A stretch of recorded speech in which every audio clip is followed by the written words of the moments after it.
Hello you guys, this is Twitchy Hedwig. Today I'm going to be teaching you how to make sushi. I'm going to be teaching you how to make a just normal sushi roll with a couple of different ingredients in it, and I'm also going to be teaching you how to make tamari sushi, which is something that I learned how to do on Pinterest. I'm not sure if that's the actual name for it or not, but we'll find out. Tamari is like little rice balls that have ingredients inside of them that you put soy sauce and yum yum sauce on top of. So right now I'm just preparing some of my ingredients. I'm preparing the green apple. There's no really special way to prepare them. You just cut them into small slices that you'll put into the roll. And then you cut some tinier slices as well that you'll use in the tamari because you wrap the rice around it or on top of it. You can see on my plate there I've already prepared some pea greens, and I've already prepared some spicy radish microgreens that my boyfriend's mother gave to me. They're absolutely delicious. They add just a little bit of spice to your roll, but not too much. And then I also have some mango that's going to be going into this, and some pink lady apple along with this green apple. So yeah, we'll just fast forward through a bit of this preparation. There's no really special technique that you need to go by. It'll also contain crab meat, and when you do the crab, you prepare it, you just pull it apart into little slices. Nothing too complicated, nothing too pretty. So we'll just fast forward until we get to the more technical points.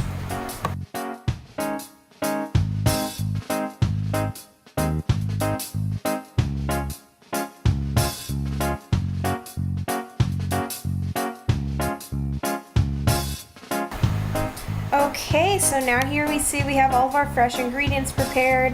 I went and strained the veggies that I've been using and washed them over. Here is the nori that we'll be using. I ordered this from Amazon and it's fantastic. Over here is the rice that we'll be using. This is also fantastic. I bought it along with the sushi. It tastes really, really good.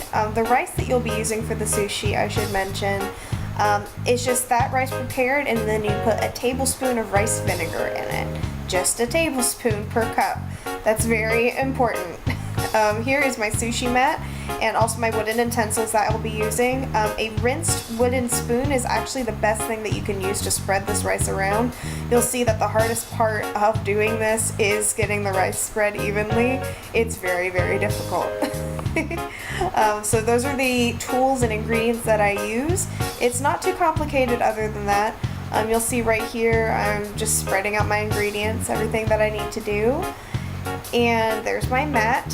You'll see it's just a normal wooden bamboo sushi mat. You can order them on Amazon. I got my kit for like $4. If I can, I'll put a link in the description saying the exact brand that I bought. I don't really remember. But it was very, very cheap and it was very, very good.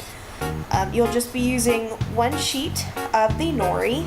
It's very thin, and this is also very good nori. Like lots of times you'll find them with like a bit of a bitter aftertaste, and that's not very good.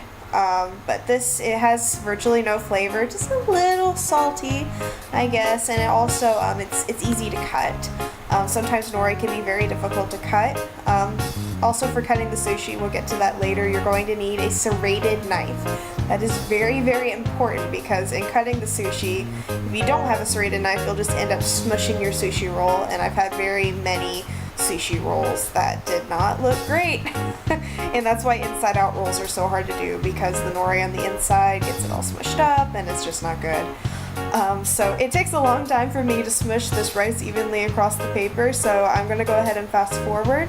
The only notes that you'll need to do, keep an inch to a ½ inch space on the top and the bottom without rice, and fill completely out to your edges. You can see at the top there's just a little space undone. You need to leave that undone so later on you can wet it and it will roll in the sushi and the nori will stick together. So I'll go ahead and fast forward now, and here we go.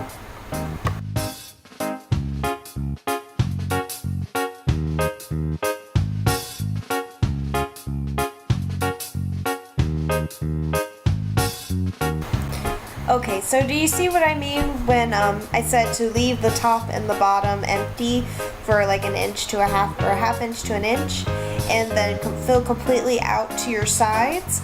If you fill completely out to your sides, that'll help the rice and the sushi roll to stay together and not fall apart as you're cutting it. That can be really difficult sometimes, and that's really the hardest part of making this is the cutting of the sushi. So you want to make that part as easy on you as possible. Here what I'm doing is I'm taking the ingredients from my plate, and you just take a few of them. I cut up quite a few ingredients. I'm not going to use them all. You'll just take your ingredients and lay them in little lines across the bottom of your sushi roll. You don't want them all on top of each other, but you also don't want them spread too far down the roll, because that will make it hard to roll. My ingredients are rather thin, so that's not too hard, but when you get to using advanced stuff like shrimp tempura and that kind of thing, then you need to be careful not to place them too far down your roll, because everything will fall apart. So here's the mango, and I'm placing it on top of the pea greens, and it's going to be so yummy.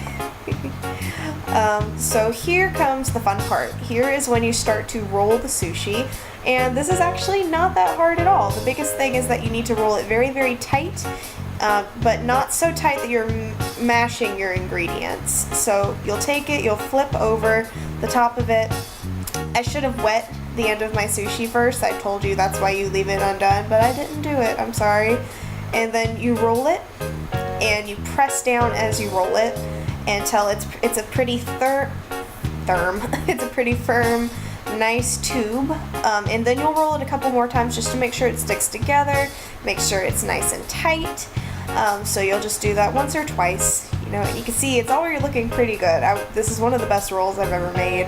I'm really, really proud of it, actually, and it turned out fantastic. But here comes the hard part. So I have a very specific, I forgot about this. I could not get a good angle on my camera, and it kept falling over, because if you guys don't know, I use my cell phone to film these. It's literally propped up on my lunchbox right now. There we go. So what I'm doing now, I'm going to go get my knife. It's a very long knife, and it's a bread knife technically, and it's serrated. And what you want to do is you want to wet the knife and make sure that it's just dabbed with water, because that helps the sushi rice not stick to your knife. It also helps it to get through the nori better. It's taking a long time to get that knife. So I wet it, and you'll have to wet it a couple of times throughout the process.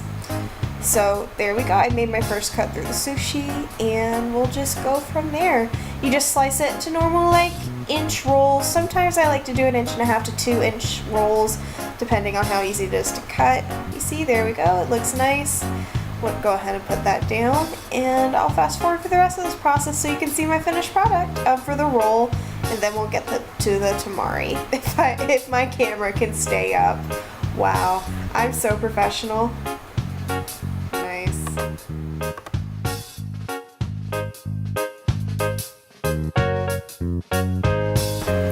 Here we go. So as you can see, I'm just moving my roll out of the way. It cut very nicely. I was very proud of it. So now I'm going to teach you guys how to make tamari.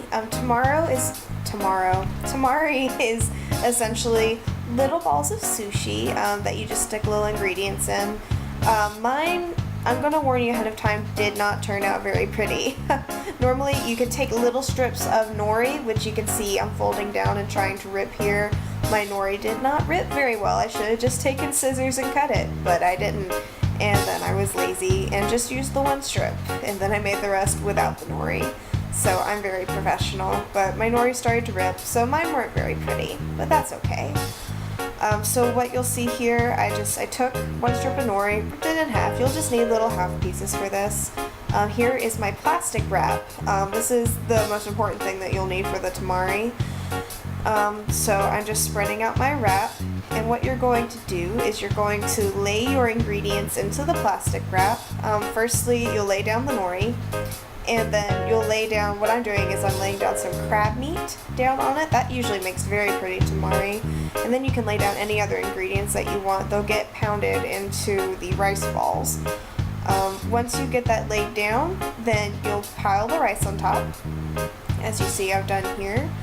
And then when the rice is on there, you'll take the ends of your plastic wrap and pull them together, and you'll mash everything into a little ball like you'll see in just a moment.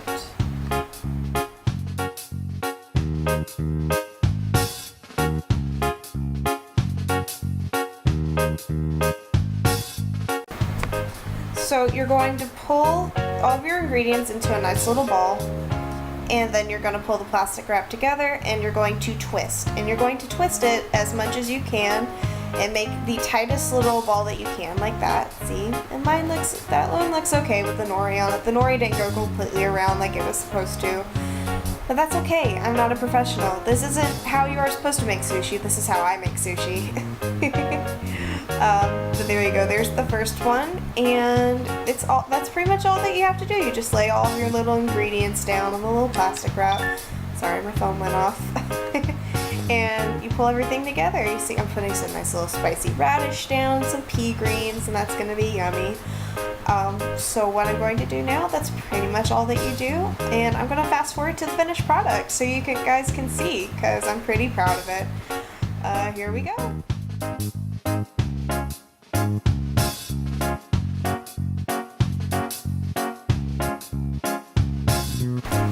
There you go, you guys. We're almost done. I just wanted to show you guys a little bit of my finished product. I'm going to be adding just one more thing. I just wanted to show you guys how pretty it looked. As you can see, I'm pretty proud of it. This is actually the nicest looking sushi roll I've ever made in my entire life. The only thing I wish I had done more, I wish I had added more crab meat. That's it, but that's just because crab meat makes it really pretty colors. But yeah, I'm pretty proud of it. And I have a whole bunch of fruit left over I'm going to be eating with it. That's so yummy. I'm going to put this yum yum sauce on top of it. It is spicy yum yum sauce, and it gives it a nice flavor. But here is my finished product, and I'm so proud of it. I want to thank you guys so much for watching my video on how I make sushi. You can click over here as soon as I start pointing. Oh wow, I timed this right. There you go. You can click over here for yesterday's video. And I love you guys so much. This is how I make sushi.